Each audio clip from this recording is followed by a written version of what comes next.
Welcome back student. आज के जो लेक्चर है उसमें हम लोग क्या पढ़ेंगे। आज हम लोग को पढ़ना है बायोलॉजी, और बायोलॉजी का फर्स्ट लेसन जो हम लोग पढ़ रहे थे the fundamental unit of life, उसी को आज कंटिन्यू करेंगे। आज हम अब तक क्या पढ़ लिए हैं तो हम देख पाएंगे कि अब तक हम लोगों ने जो पढ़ा है वो सेल के बारे में पढ़ा, फिर सेल के कितने पार्ट्स होते हैं, सेल वॉल, न्यूक्लियस, साइटोप्लाज्म, ये पढ़ लिए। अब हम लोगों को साइटोप्लाज्म के बाद ये पढ़ना था कि सेल ऑर्गेनेल्स क्या है। ठीक है, क्या पढ़ना था? Cell organelles.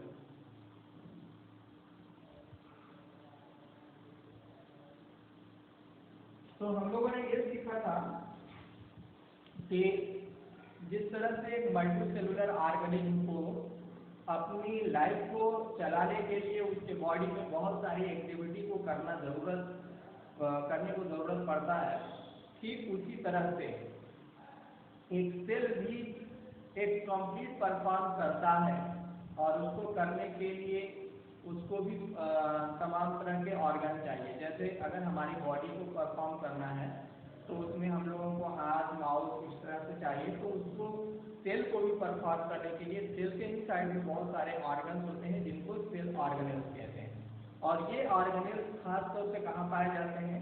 तो न्यूक्लियस और सेल मेम्ब्रेन के बीच का जो एरिया है, जिसे आप साइटोप्लाज्म कहते हैं, उसी साइटोप्लाज्म में पाए जाते हैं। ठीक है, और इस साइटोप्लाज्म में वो बहुत सारे वर्क करते हैं। ठीक है,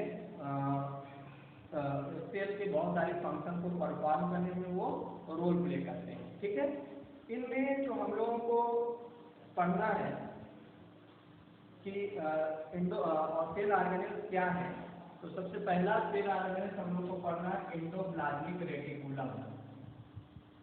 ठीक है, एंडोप्लाज्मिक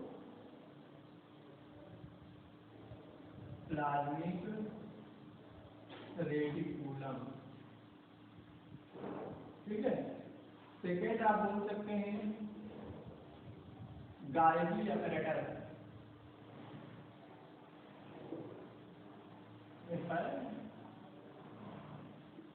थर्ड आप बोल सकते हैं लाइसोसोम।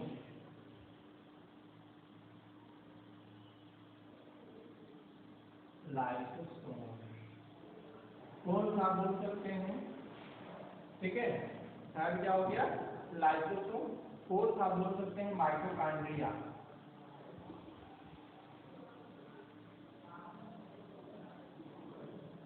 फिफ्थ आप बोल सकते हैं वैक्यूल। इस तरह से आप लोगों का ये 5 मेन सेल ऑर्गेनेल्स है, इनको आप लोगों को पढ़ना है। और जोड़ सकते हैं एक प्लास्टिड,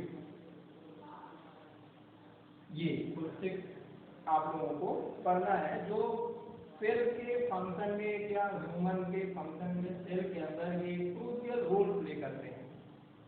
ठीक है, इसमें सबसे पहला क्या है आपका स्टूडेंट? Endoplasmic reticulum. आइए देखते हैं एंडोप्लाज्मिक रेटिकुलम का क्या वर्क है और ये कैसा होता है। ठीक है, एंडोप्लाज्मिक रेटिकुलम को शार्ट में ER के नाम से बुला सकते हैं। ठीक है, ये एक लार्ज नेटवर्क होता है मेम्ब्रेन बाउंडेड ट्यूब्स का। मेम्ब्रेन से घिरा हुआ एक ट्यूब लाइक स्ट्रक्चर रहता है, उसका एक लार्ज नेटवर्क होता है। ठीक है, कौन? Endoplasmic reticulum. ये जो रहता है वो एक ट्यूब के लाइक दिखता है, जिसको ओब्लांग आप बैग की तरह बोल सकते हैं, एक लंबा सा बैग की तरह दिखता है। कौन? एंडोप्लाज्मिक रेटिकुलम, जिसे हम वेसिकल्स के नाम से पुकार सकते हैं, एक बड़ा सा बैग बोल सकते हैं। एंडोप्लाज्मिक जो रेटिकुलम है वो जो उनकी मेम्ब्रेन होती है, जाहिर सी बात है वो बना हुआ है ऑर्गेनेल, तो उसकी भी अपनी एक मेम्ब्रेन होगी, एक सर्टेन क्राइटेरिया होगा जिसके अंदर वो गिरा हुआ होगा, रीजन होगा। तो वो उसकी जो मेम्ब्रेन होती है वो कैसा दिखता है स्ट्रक्चर में? तो वो लुक्स लाइक प्लाज्मा मेम्ब्रेन की तरह वो दिखता है। ठीक है, फिर हम जब एंडोप्लाज्मिक रेटिकुलम की बात करेंगे तो एंडोप्लाज्मिक रेटिकुलम जो होते हैं वो 2 टाइप्स के होते हैं। कितने टाइप्स के? 2 टाइप्स के। एक होता है स्मूथ एंडोप्लाज्मिक रेटिकुलम, जिसको हम लोग SER बोलेंगे, और एक पहले आप रफ वाले को पढ़िए। एक होता है रफ एंडोप्लाज्मिक रेटिकुलम RER, और एक होता है स्मूथ एंडोप्लाज्मिक रेटिकुलम SER। कितने सीखे एंडोप्लाज्मिक रेटिकुलम? 2। एक होता है rough endoplasmic reticulum RER, second क्या होता है स्मूथ एंडोप्लाज्मिक रेटिकुलम SER। ठीक, अब स्टूडेंट इसके बाद इसमें जो RER है वो जब देखा जाता है तो रफ दिखता है। माइक्रोस्कोप से अगर देखा जाता है तो उसकी सरफेस क्या होती है? रफ होती है। ठीक है, और उसमें जो रहता है वो राइबोसोम रफ इसलिए दिखता है क्योंकि राइबोसोम उसके सरफेस से अटैच होता है। इसके वजह से एंडोप्लाज्मिक रेटिकुलम किस टाइप का दिखने लगता है? रफ दिखने लगता है, इसलिए उसका नाम हो जाता है रफ एंडोप्लाज्मिक रेटिकुलम RER। ठीक है, अब इसके बाद स्टूडेंट आगे अगर हम लोग बात करेंगे तो ये एक ऐसा साइट है, रफ एंडोप्लाज्मिक रेटिकुलम जो है वो एक ऐसा साइट है, एक ऐसा स्थान है जहां पर क्या चीज का निर्माण होता है? प्रोटीन का मैन्युफैक्चर होता है। क्या चीज का? प्रोटीन का मैन्युफैक्चर होता है, और यहीं से प्रोटीन का मैन्युफैक्चर हो करके और सेल के वेरियस बेसिस पर उस प्रोटीन को क्या किया जाता है? भेज दिया जाता है। ठीक है ना, तो ये आप जान गए कि एंडोप्लाज्मिक रेटिकुलम में RER का काम क्या है। इसके बाद आ जाता है SER, स्मूथ एंडोप्लाज्मिक रेटिकुलम। जो स्मूथ एंडोप्लाज्मिक रेटिकुलम जो है वो क्या करता है? तो फैट के मैन्युफैक्चर में या फैट मॉलिक्यूल्स के मैन्युफैक्चर में रोल प्ले करता है। आप अगर फैट देख रहे होंगे तो फैट आपको कैसा दिखता है? स्मूथ दिखता है ना, या दिखता क्या? आप उसको टच करेंगे तो वो स्मूथ होगा, आयन होगा, इसलिए तो इसलिए आप जोड़ सकते हैं कि smooth endoplasmic reticulum fat molecule का निर्माण करता है। ठीक है, और क्या चीज बनाता है? लिपिड्स बनाते हैं। ठीक है ना, ये लिपिड भी एक मटेरियल है, और इनका सेल में यही स्पेशल काम है कि फैट का मैन्युफैक्चर करना, लिपिड का मैन्युफैक्चर करना। ठीक है ना, इसमें से कुछ प्रोटीन्स और जो लिपिड मैन्युफैक्चर हो रहे हैं एंडोप्लाज्मिक रेटिकुलम, एक RER के द्वारा और एक SER के द्वारा, वो हेल्प करते हैं सेल के मेम्ब्रान को बिल्डिंग करने में। सेल मेम्ब्रान जो है उसको बनाने में ये प्रोटीन और लिपिड हेल्प करते हैं। ठीक है, इस प्रोसेस को जो सेल मेम्ब्रान को बनाने का जो प्रोसेस है उस प्रोसेस को बायोजेनेसिस का नाम से पुकारते हैं। किस नाम से? बायोजेनेसिस।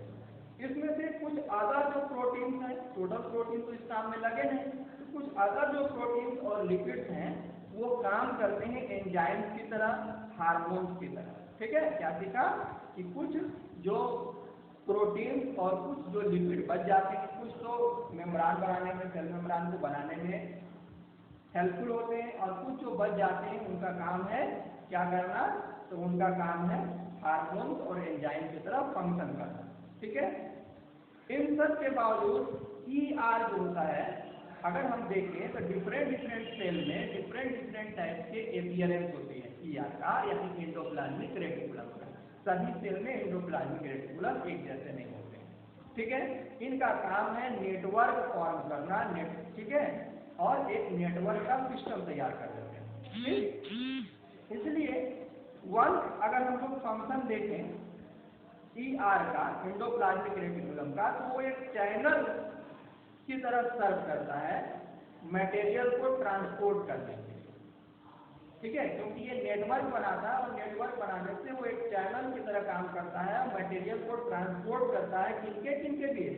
ठीक है, रीजन जहां पर वो रहते हैं, जिसको आप साइटोप्लाज्मिक रीजन कहेंगे, और या ठीक है, तो साइटोप्लाज्मिक रीजन में भी मटेरियल को ट्रांसपोर्ट करने में हेल्पफुल होते हैं और मटेरियल को जहां वो है वहां से न्यूक्लियस के अंदर भी मटेरियल प्रोवाइड करते हैं, ट्रांसपोर्ट करते हैं।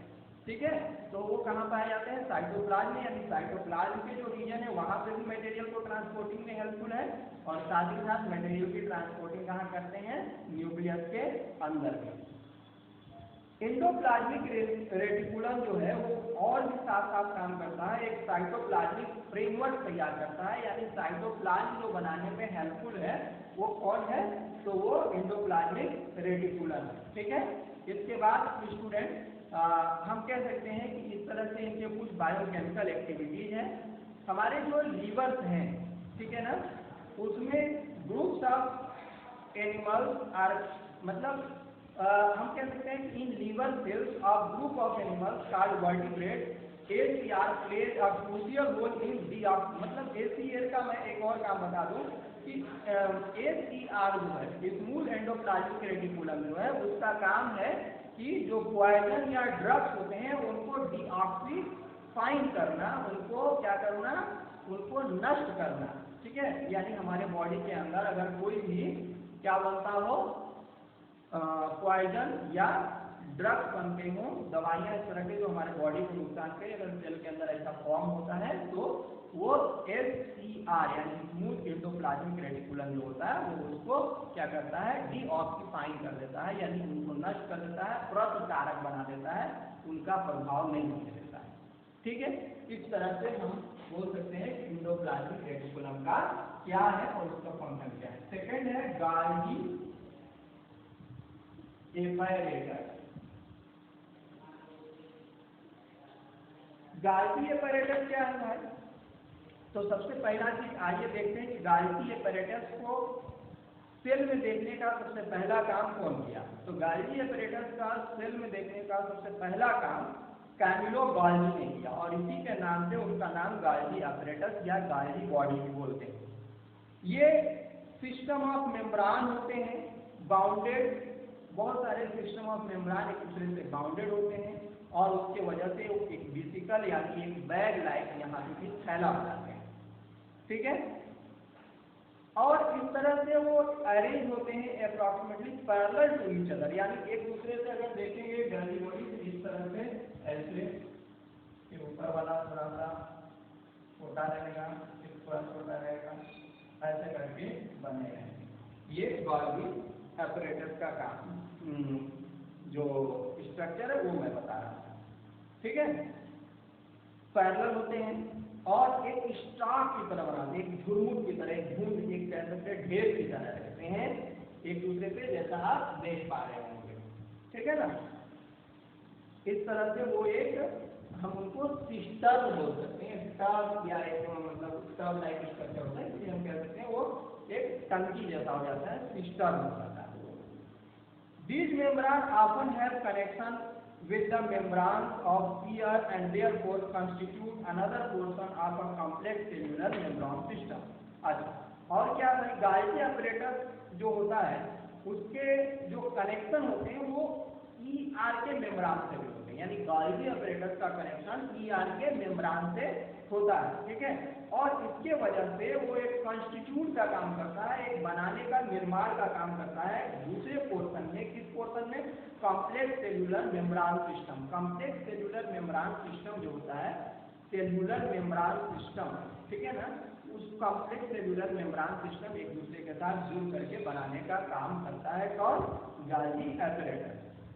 जो मटेरियल है सिंथेसाइज्ड नियर द ER यानी एंडोप्लाज्मिक रेटिकुलम के पास में जो मटेरियल सिंथेसाइज होता है, जो बनता है, is packed and dispatched to various targets inside and outside of the cell through the Golgi apparatus. Golgi apparatus का काम क्या है कि अभी आपने देखा कि एंडोप्लाज्मिक रेटिकुलम में बहुत सारी मटेरियल बनती है या उनके पास बहुत सारी मटेरियल बनती है और वो एक चैनल नेटवर्क बनाता है, किसके द्वारा? गाल्गी एपैरेटस के द्वारा ही बनाता है, उसके मेम्ब्रान एक दूसरे के साथ जुड़ करके। यही गाल्गी एपैरेटस जो होते हैं वो जो मटेरियल बनते हैं ER में और पैक्ड और क्या होते हैं? डिस्पैच्ड होते हैं। तो पैक्ड और डिस्पैच्ड होने का काम जो करता है वेरियस टारगेट्स तक, चाहे वो बॉडी के इंडोप्लाज्मिक रेटिकुलम या गाल्गी अपैरेटस के इनसाइड की बात हो या आउटसाइड द सेल, सेल के इनसाइड में भी भेजने का काम हो या सेल से बाहर भेजने का काम हो, वो गाल्गी अपैरेटस के द्वारा ही मटेरियल को इनसाइड और आउटसाइड दोनों में भेजा जाता है। ठीक है, इनका फंक्शन है स्टोरेज का, मॉडिफिकेशन का और packaging of product in vesicle. ठीक है, मतलब गाल्गी अपैरेटस का काम है, 3 काम है। एक तो स्टोर करेगा, स्टोरेज का काम करेगा, एक काम क्या करेगा मॉडिफिकेशन यानी उसमें बदलाव लाएगा जो भी मटेरियल बने हुए हैं, और तीसरा है एक पैकेजिंग का, पैक करने का काम करता है। कहीं जब मटेरियल को भेजते हैं तो उसको एक पैकिंग फॉर्म में भेजा जाता है ना, तो ऐसे ही सेल में होता है, तो उसका काम भी कौन करता है, गाल्गी अपैरेटस करता है, उस वेसिकल में ही, उस थैले में ही कर सकते हैं। इन सब केस, कुछ केस ऐसे हैं जहां पर कॉम्प्लेक्स शुगर बनते हैं। ठीक है, तो वो कॉम्प्लेक्स शुगर में भी मेड फ्रॉम सिंपल शुगर, मतलब सिंपल शुगर से कॉम्प्लेक्स शुगर जो बनता है वो कुछ केसेस में गाल्गी अपैरेटस भी उनका निर्माण करता है। गाल्गी अपैरेटस जो होता है वो also involve in the formation of lysosome, यानी गाल्गी अपैरेटस का काम है लाइसोसोम के भी फॉर्मेशन में हेल्प करता है।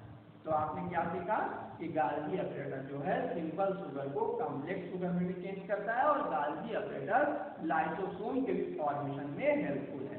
ठीक है, तो इस तरह से आपने देखा कि गाल्गी अपैरेटस क्या स्ट्रक्चर है। गाल्गी अपैरेटस मटेरियल को इस तरह से ट्रांसपोर्टिंग कर सकता है, स्टोरेज कर सकता है, ठीक है, पैकेज कर सकता है और उसमें मॉडिफिकेशन भी कर सकता है। फिर आपने ये देखा कि गाल्गी अपैरेटस क्या है, गाल्गी अपैरेटस जो होता है वो लाइसोसोम के फॉर्मेशन में, या फिर आप कह सकते हैं कि सिंपल शुगर से कॉम्प्लेक्स शुगर के फॉर्म में भी हेल्पफुल होता है। जो गाल्गी अपैरेटस के खोज करता है, डिस्कवर है, इन्वेंटर है कैमिलो गॉल्गी। ये कैमिलो गॉल्गी को नोबेल प्राइज मिला था 1906 में इसी काम के लिए कि उन्होंने गाल्गी बॉडी या गाल्गी अपैरेटस को खोजा था। ठीक है, इसके बाद आ जाता है थर्ड स्टूडेंट लाइसोसोम। ठीक है ना, क्या बोलेंगे, लाइसोसोम। आइए देखते हैं लाइसोसोम क्या है। अगर स्ट्रक्चर के बेस पे हम लाइसोसोम को देखते हैं तो लाइसोसोम जो होता है वो एक बैग लाइक स्ट्रक्चर होता है। ठीक है ना, एक मेम्ब्रान बाउंडेड सैक होता है, एक मेम्ब्रान से घिरा हुआ, झिल्ली से घिरा हुआ क्या रहेगा, एक सैक, एक बैग लाइक स्ट्रक्चर रहेगा, एक छोटी सी कुटिया टाइप की रहेगी इस टाइप से। ठीक है ना, अच्छा, इसके बाद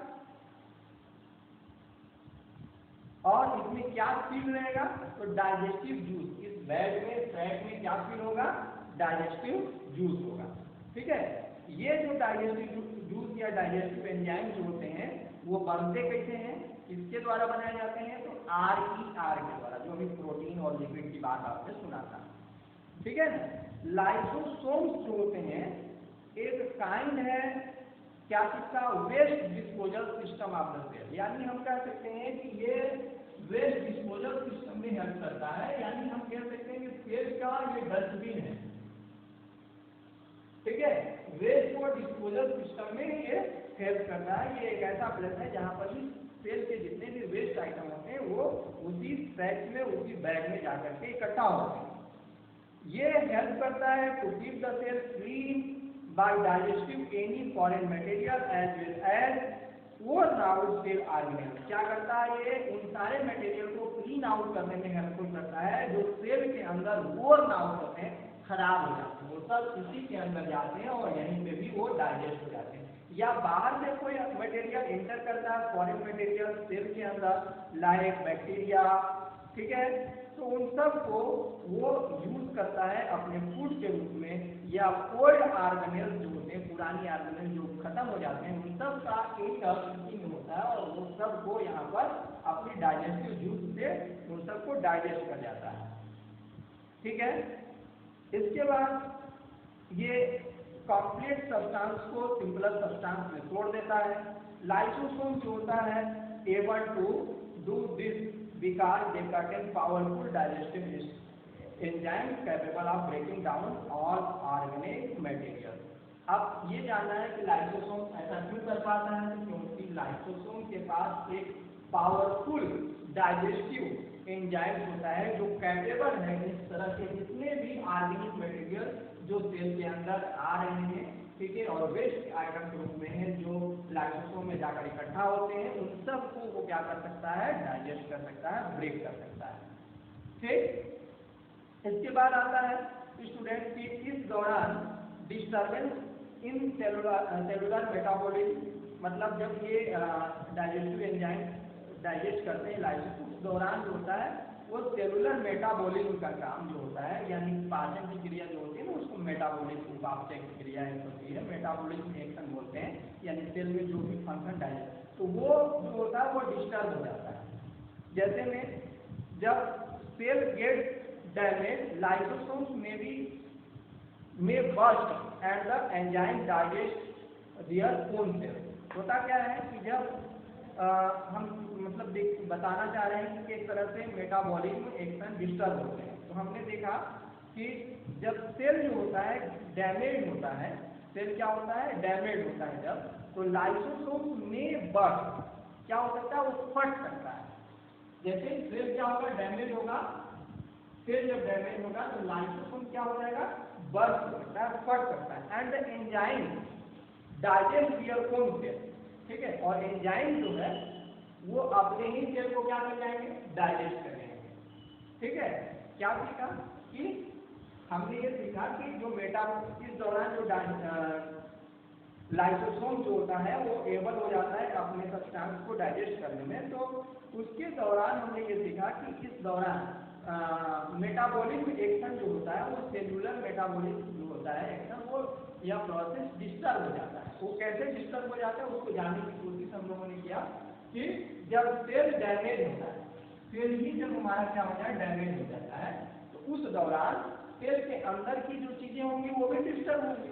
इसके वजह से लाइसोसोम्स जो होते हैं वो बर्स्ट हो सकते हैं, फट सकते हैं, और जब लाइसोसोम्स फट सकते हैं तो इसके अंदर आपने सीखा कि डाइजेस्टिव जूस है, और ये डाइजेस्टिव जूस भी जब वो फटेगा तो बाहर आएंगे, इसके वजह से जो होता है वो डाइजेस्टिव जूस खुद अपनी ही सेल को डाइजेस्ट कर जाते हैं। ठीक है, इसलिए ठीक है, इसीलिए क्या कहा जाता है, लाइसोसोम को सुसाइडल बैग भी कहा जाता है, यानी खुद आत्महत्या ही कर लेता है, सुसाइडल बैग। ठीक है, क्या सीखा कि इस दौरान उनके जब डाइजेशन का काम करता है वो, तो उनके मेटाबॉलिज्म एक्शन डिस्टर्ब होते हैं। कैसे डिस्टर्ब होते हैं, जिसकी वजह से जब मेटाबॉलिज्म एक्शन होते हैं डिस्टर्ब, तो सेल जो होता है वो डैमेज हो जाता है, और जब सेल डैमेज हो जाता है तो लाइसोसोम का ये चांस होता है कि लाइसोसोम बर्स्ट कर सकता है। जब लाइसोसोम बर्स्ट कर जाएगा तो लाइसोसोम के अंदर जो भी एंजाइम है, डाइजेस्टिव एंजाइम, वो सब बाहर आ जाएंगे और वो अपने ही सेल को क्या कर जाते हैं, डाइजेस्ट कर जाते हैं, या कर सकते हैं खत्म कर जाएंगे, उसको नष्ट कर देंगे। ठीक है, इसीलिए ठीक है ना, इसीलिए लाइसोसोम को किस नाम से पुकारा जाता है, जो अपनी जान को खुद से खत्म कर ले, तो इसको आप क्या कहते हैं, वो सुसाइड कर लिया, तो ये क्योंकि बैग है और ये अपने ही जो सेल में रहता है उसी को खत्म कर दे रहा है, इसलिए इसको क्या कहते हैं, suicidal bag of the cell. Cell का ये क्या है, सुसाइडल बैग है। तो इस तरह से स्टूडेंट आज आप लोगों का फर्स्ट, सेकेंड, थर्ड यानी एंडोप्लाज्मिक रेटिकुलम, गाल्गी अपैरेटस और लाइसोसोम जो सेल ऑर्गेनेल्स हैं उनको हम लोगों ने पढ़ा। नेक्स्ट में हम लोग पढ़ेंगे माइटोकॉन्ड्रिया, प्लास्टिड और वैक्यूल्स। ठीक है, और फिर सेल डिवीजन को सीखेंगे कि सेल कैसे डिवाइड होता है, और फिर हम लोग इस तरह से चैप्टर को फिनिश कर लेंगे और लेसन 1 हमारा फिनिश हो जाएगा। इसके बाद लेसन 2 है हमारा टिश्यू, जो सेल से बेस्ड है। Okay, thank you.